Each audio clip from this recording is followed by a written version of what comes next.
So this is what the WEF is saying. World Economic Forum insider admits that Silicon Valley Bank crash is a great reset scam.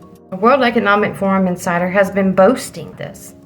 Crazy few days for the banking industry. The SVB went from being stable to close down, and it appears that the domino effect has begun already, with Signature Bank in New York closed by regulators citing systematic risk. They were holding $110.4 billion in assets. Anyone who thinks that this is a coincidence, you have not been paying attention to the detail. The hidden hands right here have left their fingerprints all over it.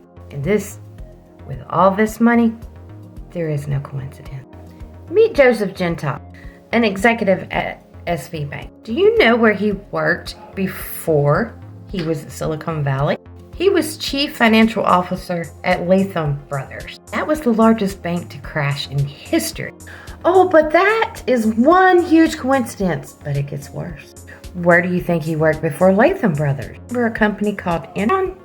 Do you remember it getting shut down in the end of 2001 and so many people lost their savings and lifetimes of everything? Then was the biggest bankruptcy in history. The founder of that was sentenced to 24 years in prison. Just so happens Joseph Gentile was at the helm of all three of these companies before they all went down.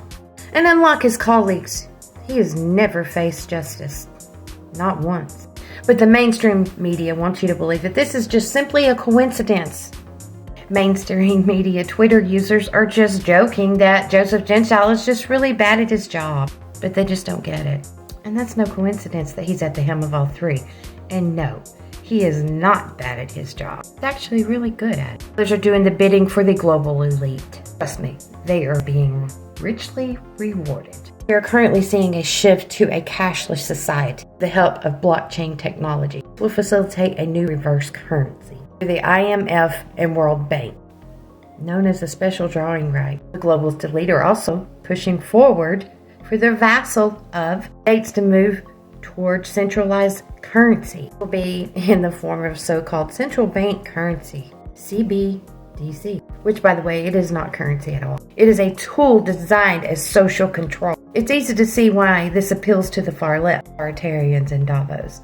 See, they could cancel out your bank balance in one single stroke. You have no freedom, no autonomy. You are a slave to the system. You are completely beholden to the elite.